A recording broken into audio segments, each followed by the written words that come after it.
This is every single fight to make after UFC Fight Night Austin Kattar versus Emmett. I've got all of the key fighters from that card on the screen right now, and you may notice there is an empty box next to all of them, and that's where their next opponent's going to go, who I have hidden around the perimeter of the screen. I'll slowly reveal those opponents one by one as the video goes on and place them where they belong on the screen. Let's start with the main event, Calvin Kattar versus Josh Emmett, and more importantly, the winner of the main event,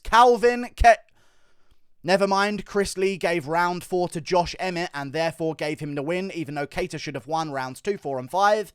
Salt to one side. I'm really salty about that. But salt to the side for 1 second, because technically on paper, history will show that Josh Emmett got a split decision win over Calvin Kattar. And in all honesty, Josh Emmett, for beating Calvin Kattar, will move up to number 4 in the rankings. The loser of Ortega versus Yair Rodriguez will move down below him to number 4, and he will take number 3 by the end of July. And if Alexander Volkanovski defeats Max Holloway in their trilogy bout and puts that to rest, then it's going to be Volk versus the next up-and-comer, and Josh Emmett is the most rightful guy for a title shot. If Yair beats Ortega, he's on a 1-fight win streak. If Ortega beats Yair, Volk's already beaten him. Volk's beaten Holloway 3 times if he beats him in the trilogy. So, it's Josh Emmett versus Alexander Volkanovski in the featherweight division, because Volk wants to stay active. He wants to turn around and fight again this year. If he does win in July, he's talked about activity the entire year long. He wants to be an active champ. He's coming into his mid-30s now. I think he's 33 years of age. He wants to make the most out of his championship reign while he can and set as much legacy as possible. So him versus Josh Emmett would make some sense. It wouldn't be very hyped up whatsoever. However, it would make some sense. I'd much rather Volkanovski versus Kattar. But in all honesty, Josh Emmett does pose a bit of a threat to Volkanovski. So I wouldn't mind that matchup. And if Max Holloway wins against Volkanovski, they're likely going to do the quadrilogy immediately afterwards and do that fight, because that would be Volk still 2-1 over Holloway. I know the fans would probably say, Holloway's 2-1 or Holloway's 3-0 now, let's move on. But no, they probably do the quadrilogy next. Volk's a defending champion with 2 wins over the guy that might beat him. So in that case, they would do Josh Emmett versus a man by the name of Arnold Allen in that position instead. However, I do believe that Volkanovski's going to beat Max Holloway.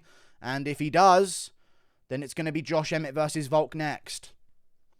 Good matchup. Dangerous for Volk as well, so we'll see how it goes. Calvin Kattar, on the other hand, a guy who should have won. I don't believe he deserves to fight down the rankings too much, so I believe I would put him against the loser of Ortega versus Yair Rodriguez, who I believe is going to be Yair Rodriguez. I don't want to move Calvin Kattar too far down the rankings. I don't want him to have to rebound and fight a bunch of up-and-comers and get himself back up there step by step. I'd rather put Calvin Kattar in a position where he needs to win 2 fights in a row to get a title shot. Maybe he fights the loser of Yair Rodriguez, Brian Ortega, who I believe is going to be Yair Rodriguez. I think Brian Ortega is going to be losing the whole fight and then guillotine Yair in the 3rd round when Yair dips his head like he always does. And then I reckon they should do Calvin Kattar versus Yair Rodriguez. Fight night main event. Amazing bout. Everyone would tune in for that one. Guaranteed violence. And the winner of that one can maybe take on Holloway if he loses to Volk in the trilogy. Sounds great to me. We move on to the co-main event. Kevin Holland got a really big win against Tim Means. Sets him up well in the welterweight division. I originally wanted him to take on Niko Price, but now I realise he's looking for ranked opponents. He called out Sean Brady. I don't think he deserves Sean Brady. I don't think he should look to fight Sean Brady either. I think someone that would actually make some level of sense for Kevin Holland to take on would be a man by the name of Michael Chiesa. A good matchup in the welterweight division.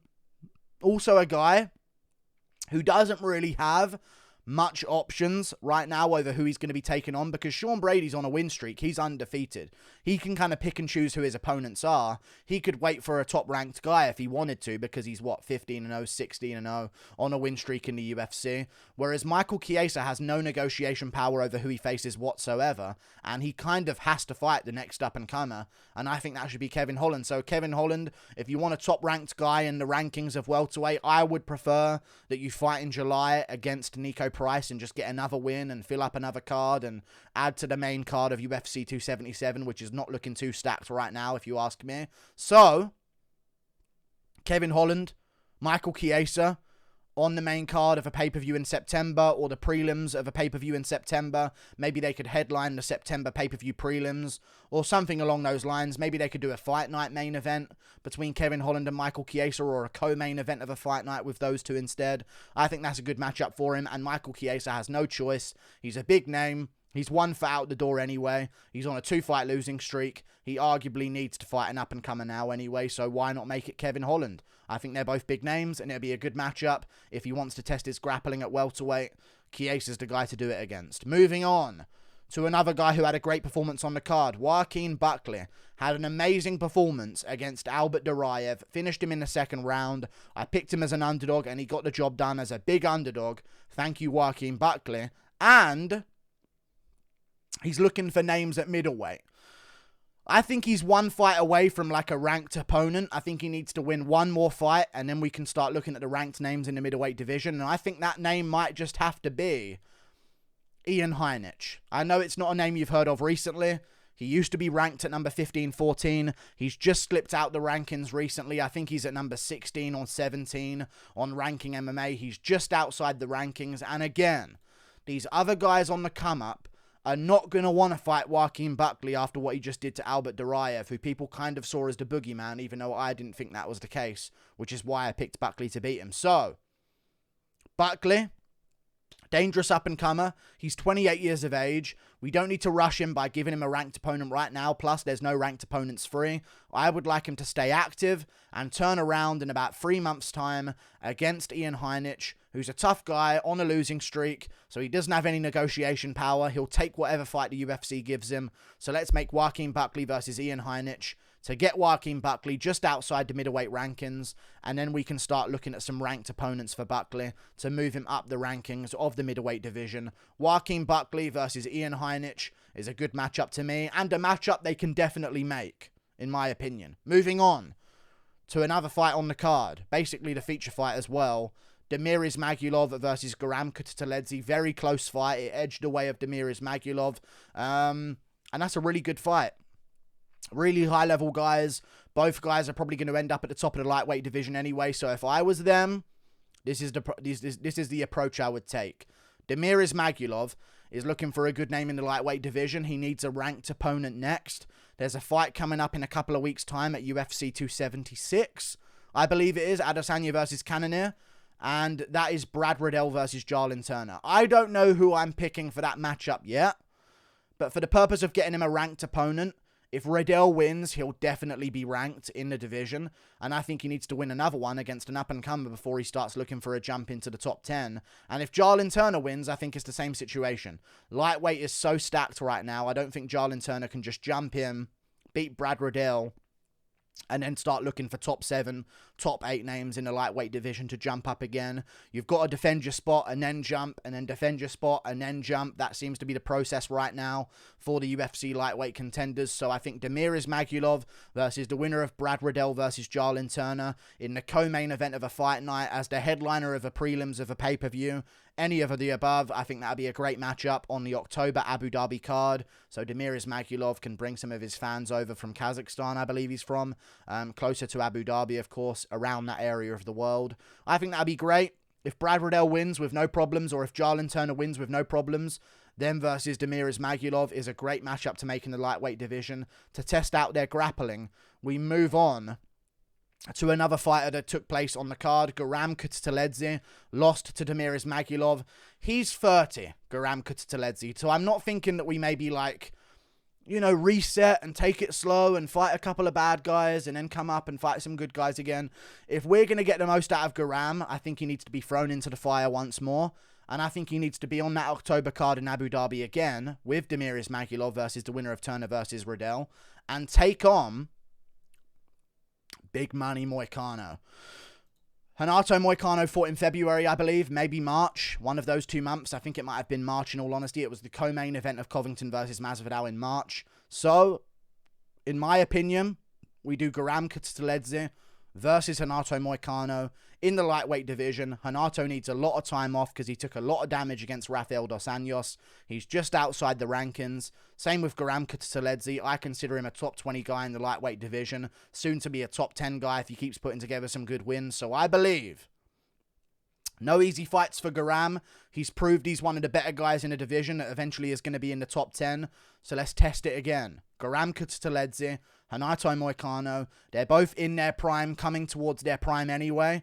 We don't have time for them to play around and rebuild themselves on a 3-fight win streak and then get another jump up. I want those versus each other, and then they get their jump up. Garam Kutateladze versus Big Money Moicano, Renato Moicano. Make that matchup happen in a lightweight division. Sign me up. They're on similar schedules anyway. Moving on to another matchup. Gregory Rodriguez, Obama on roids. Had an amazing performance against Julian Marquez. Got a KO in the first round, and I believe that his next opponent should be Wellington Turman. This is the least exciting one out of all of the fights that I've picked out. I'm sorry.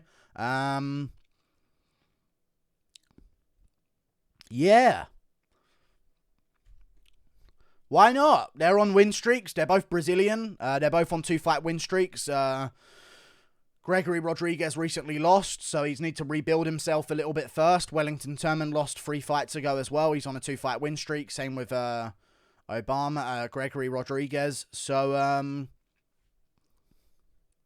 they doing a Brazil card at the end of the year? If they are, good. Let's put them on the card somewhere. Middleweight prospects versus each other. Whoever wins that one can start looking for their jump up to a guy who's going to get them into that position to start calling out a ranked opponent at middleweight.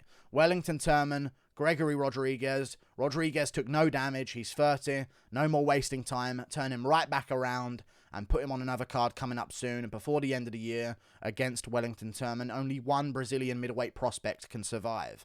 We move on. Adrian Yanez had an amazing performance against Tony Kelley and built some fan value. So I believe that Adrian Yanez, I know he called out Sean O'Malley and Nate Maness. The worst call-outs I've ever heard in my life. Just going to say it how it is. The worst call-outs I've ever heard in my life. They both have fights coming up. I love Adrian Yanez's style. I love his fights. He has great performances. He's got a lot of talent. I love his boxing. His personality is good as well. But those call-outs, he acted like they were ducking him. Dude, Nate Maness is not ducking you to fight Umar Nurmagomedov. Sean O'Malley's not ducking you to fight Pedro Munoz. If O'Malley loses to Munoz, maybe then you have an opportunity to get that matchup. But until then, assuming that those favourites win and Maness loses to Umar and O'Malley beats Munoz, I reckon that Adrian Yanez should take on Kyler Phillips. You're welcome. You are very welcome. Adrian Yanez versus Kyler Phillips is the matchup I want to see in the bantamweight division. An amazing matchup it would be. A co-main event of a fight night with a very strong main event. Maybe we do this. And listen closely while I get rid of my indigestion for the 3rd time in this video. Adrian Yanez versus Kyler Phillips, co-main event of an October 1st fight night card. The main event, Tony Ferguson versus Dan Hooker. Make it happen. That's a strong main event, a strong co-main event. Maybe the feature fight can be Joaquin Buckley versus Iain Heineck, and you've got yourself a decent fight night card on October the 1st. Make it happen immediately. Adrian Yanez versus Kyler Phillips is guaranteed fireworks, and the winner of that matchup will get themselves probably number 14 or number 15 ranked in the lightweight division. Yanez might be number 15 right now because he's put together a lot of wins, and Sunsao has been very inactive, and he's coming off some losses. So maybe Yanez will be number 15 already, but I do believe Adrian Yanez, Kyler Phillips, keep one, lose one. The winner moves on and gets themselves a top 10 opponent. Maybe a Frankie Edgar at number 11. Maybe a top 10 guy. Who knows? Maybe if Yanez beats Kyler Phillips in October, he can look to fight Rob Font at the start of next year in a boxing bonanza between the two of them. Moving on, Phil Hawes, the best porn star name in the world. Phil Hawes got a big win against his opponent, Deron Winn, and it was he got a big win against a little win because Deron Winn is not big enough for that weight class, and Phil Hawes had a great performance against him. I just feel as though he still needs one more. He's, of course, coming off that loss to Chris Curtis before that win against the Ron win. This was a layup for him. Like, we kind of all assumed the Ron win was going to get destroyed. He's just too small for the division. So I think Phil Hawes needs one more win. And you may notice there's a guy who's missing from this video that maybe you wanted to see a next matchup for. And I think the winner of this one can start looking for ranked opponents in the middleweight division as well. Phil Hawes looks to make a win streak again against a guy who's also on a win streak right now, but needs that one good win before we can start talking about ranked opponents. They're both coming off no damage, easy wins, one easier than the other, but still no damage, no concussive damage. They haven't been KO'd, they haven't been dropped, they haven't broken their hands, they don't have cuts or swollen eyes or broken noses. Let's turn them right back around. They're both past 30. Phil Hawes versus Roman Doldize in the middleweight division. Make it happen. Two powerhouses. Put them against each other, please. Do I need to say anything else? Phil Hawes versus Roman Doldize. And these are the matchups that you make. I really don't want to see Josh Emmett get a title shot for that performance because I don't think he won, but it's just the reality of what's going to happen. You might not find these matchups ideal, but they're not just what I want to happen. They're just what I think the UFC is going to go for. But Yanez versus Phillips is something I really want to happen. So, yeah. Like and subscribe. Thank you for watching. Click that button up there. Toodle pip. I'll see you later. Goodbye.